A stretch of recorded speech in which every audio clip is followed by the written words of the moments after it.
Hello, SPS Astrology lovers. This is Shankar Pratap Singh, and you are watching SPS Astrology. और दोस्तों, आज मैंने अपने लिए एक स्पेशल ग्रीन टी बनाई है। पहले मैंने इसमें क्या किया कि थोड़ा सा पानी लिया, उसको बॉईल किया और साथ में अदरक और काली मिर्च मैंने उसमें ऐड कर दिया। उसके बाद उसको थोड़ा बॉईल करने के बाद फिर उसको मैंने इस कप में डाला और ग्रीन टी का बैग मैंने इसमें डाल दिया। तो टेस्ट जो है बहुत ही स्पेशल है। ग्रीन टी का ग्रीन टी और मेडिसिन का मेडिसिन। क्योंकि 2-4 दिन से थोड़ा सा गला खराब है, बट कोरोना नहीं हुआ है दोस्तों।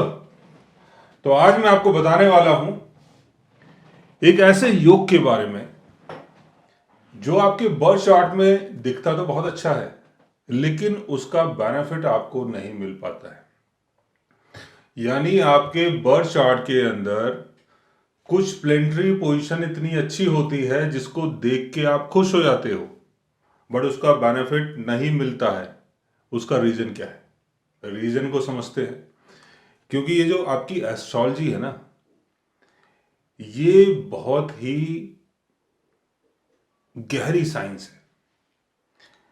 इतना आसान नहीं है कि एस्ट्रोलॉजी के पन्ने आप पढ़ ले और एस्ट्रोलॉजी आपको आ जाए। एस्ट्रोलॉजी के पन्नों को पढ़ने से कुछ नहीं होता, इसको समझने से सब कुछ होता है। एस्ट्रोलॉजी जो है वो समझने की चीज है, बहुत गहरी चीज है। बहुत बारीकी से आपको चीजों को समझना पड़ता है। बड़े बड़े महान विद्वान भी इसमें फेल हो जाते हैं कई बार, क्योंकि एस्ट्रोलॉजी परम ज्ञान है। और परम ज्ञान जो होता है वो इतने आसानी से इंसान को नहीं आता। तो हम समझने की कोशिश करते हैं कि आपके बर्थ चार्ट में ऐसा कौन सा योग है जो होता तो अच्छा है, दिखता तो अच्छा है, लेकिन आपको उसका अच्छा बेनिफिट नहीं मिलता। एग्जाम्पल के तौर पे आपका लगन चार्ट या आपका मून चार्ट, कुछ भी चार्ट हम इसको समझ सकते हैं। आपके लगन चार्ट में या मून चार्ट में 10th हाउस में कोई प्लेनेट अपनी अच्छी पोजीशन में है। 10th हाउस में हम देख रहे हैं कि 10th हाउस का जो लॉर्ड है वो अपने ऑन साइन में है। मार्स 10th हाउस का लॉर्ड है, एरीज साइन यहां पर आ रहा है या स्कॉर्पियो साइन यहां पर आ रहा है, और मार्स यहां पर अपने एक्सल्टेशन में है।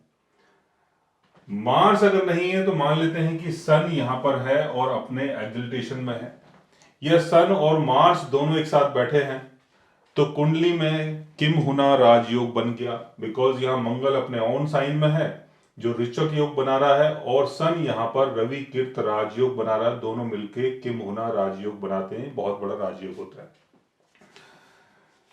तो ऐसा योग आपके बर्थ चार्ट में बन रहा है, लेकिन इसका बेनिफिट आपको नहीं मिल रहा है।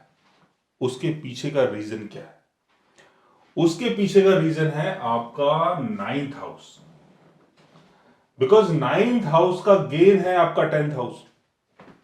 9th हाउस में अगर शनि बैठ गया तो 9th हाउस से होने वाली चीजों को शनि यहां पर डिले कर देगा। या 9th हाउस का लॉर्ड अगर कंबस्ट हो जाता है, रेट्रोगेट हो जाता है, राहु केतु शनि के साथ 6th house, 8th house, 12th house में चला जाता है, अपनी वीक पोजीशन में है, तो जब 9th हाउस आपका स्ट्रांग नहीं है तो 10th हाउस कैसे बिल्ड होगा? 9th हाउस अगर स्ट्रांग नहीं है तो 10th हाउस आपका कैसे बिल्ड होगा? दूसरी बात यह कि हमने यहां पर देखा कि 10th हाउस जो है वो गेन कर रहा है 9th हाउस से, लेकिन जो 7th हाउस जो है, 7th हाउस भी 9th हाउस का गेन है। 7th हाउस भी 9th हाउस का गेन है, जैसे 5th हाउस 7th हाउस का गेन है। 7th हाउस यानी मैरिज, 5th हाउस यानी लव, चाइल्ड बर्थ। और इसी तरीके से जो 11th हाउस है वो 1st हाउस का गेन है। अगर आप एफर्ट्स लगा रहे हैं, अगर आपकी पर्सनालिटी बहुत अच्छी है तो आपको गेन होता है, बिकॉज 11th हाउस जो है वो 1st हाउस का गेन है, और जो आपका 2nd हाउस है वो 4th हाउस का गेन है। कोई भी हाउस अपने से 11th अवे जो होता है तो वो उस हाउस का गेन होता है।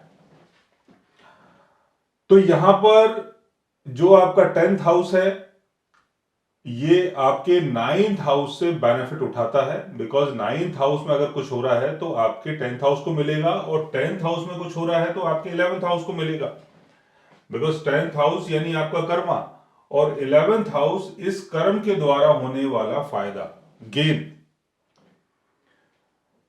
7th हाउस यानी हस्बैंड, 8th हाउस यानी हस्बैंड की फैमिली। जब हस्बैंड ही नहीं है तो फैमिली कहां से होगी? जब आपकी वाइफ नहीं है तो आपका रिलेशन कैसे बनेगा, और आपको इन लॉज कैसे मिलेंगे? नहीं मिल पाएंगे। तो इस कॉन्सेप्ट को समझते हुए आपको यह समझना है कि अगर 9th हाउस में शनि आ गया है तो ये 10th हाउस को भी ब्लॉक कर देता है और 7th हाउस को भी ब्लॉक कर देता है। यानी 7th हाउस में हम ये देख रहे हैं कि 7th हाउस में कोई प्लेनेट बैठा है और अपने एक्सल्टेशन में है। 7th हाउस में अब मान लेते हैं कि यहां पर वीनस बैठा है, वीनस यहां पर 7th हाउस में है, और टॉरस साइन में वीनस है या पाइसिस साइन में वीनस है। पाइसिस साइन में वीनस अपने एक्सल्टेशन में होता है, टॉरस साइन में वीनस अपने ऑन हाउस में होता है। तो दोनों तरीके से देखें तो पोजीशन अच्छी है, और जुपिटर भी अगर इसके साथ है तो बहुत बड़ी बात है, क्योंकि जुपिटर यहां पर अपने ऑन साइन में आ गया और वीनस अपने एक्सल्टेशन में आ गया, या वीनस अपने ऑन साइन में है और जुपिटर वीनस के घर में बैठा है। तो योग तो बहुत अच्छा बन रहा है आपके चार्ट में, लेकिन इसका फायदा क्यों नहीं हो रहा? इसका फायदा इसलिए नहीं हो रहा कि आपका जो 9th हाउस है वहां शनि बैठ गया, और 9th हाउस के लॉर्ड की पोजीशन बिगड़ गई है। अगर शनि नहीं भी है तो 9th हाउस का लॉर्ड आपका 8th हाउस में है, 6th हाउस में है, 12th हाउस में है, वीक पोजीशन में है, कंबस्ट है, वक्री है, शनि राहु केतु से अफेक्टेड है। शनि राहु केतु की दृष्टि पड़ रही है उसके ऊपर, 9th हाउस के लॉर्ड के ऊपर, या 9th हाउस के ऊपर, या 9th हाउस में ही शनि राहु केतु बैठे हुए हैं। तो इस तरीके से आपका जो 10th हाउस है और 7th हाउस है वो गेन नहीं कर पा रहा है। और ऐसा सेम योग अगर किसी हाउस में बन रहा है जो उसको सपोर्ट कर रहा है, वो हाउस अगर ब्लॉक हो जाता है, जैसे आपका सेकंड हाउस का लॉर्ड अगर वीक पोजीशन में है, सेकंड हाउस का लॉर्ड 6th हाउस में है, 12th हाउस में है, 8th हाउस में है, या सेकंड हाउस के ऊपर राहु शनि केतु का एस्पेक्ट है, राहु शनि केतु की प्लेसमेंट है सेकंड हाउस में, तो शनि और राहु दोनों एक साथ बैठे हैं, तो इन्होंने क्या करा? आपके सेकंड हाउस को ब्लॉक कर दिया। सेकंड हाउस को ब्लॉक कर दिया तो सेकंड हाउस का जो गेन है वो थर्ड हाउस है, कम्युनिकेशन। सेकंड हाउस यानी आपकी स्पीच, और थर्ड हाउस यानी कम्युनिकेशन। अगर आपको बात करने में तकलीफ होती है, बोलने में तकलीफ होती है, तो आप कम्युनिकेट कैसे करेंगे? सिंपल सी बात है। और अगर सेकंड हाउस ब्लॉक है तो सेकंड हाउस का जो गेन है वो है आपका 12th हाउस। सेकंड हाउस यानी वेल्थ, 12th हाउस यानी प्लेजर। जब पैसा ही नहीं होगा तो प्लेजर कहां से आएगा? तो यहां पर समझने वाली बात यह है कि कोई भी हाउस अगर ब्लॉक होता है और दूसरे हाउसेज में अगर अच्छे प्लेनेट बैठे हैं, जैसे थर्ड हाउस का लॉर्ड थर्ड हाउस में है, या कोई ऊंच का प्लेनेट यहां बैठा है, या 12th हाउस में कोई ऊंच का प्लेनेट बैठा है, या 12th हाउस के लॉर्ड की पोजीशन बहुत अच्छी है लेकिन 12th हाउस में राहु शनि केतु बैठ गए, तो यहां पर आपको गेन नहीं होगा। तो इसको समझना बहुत जरूरी है।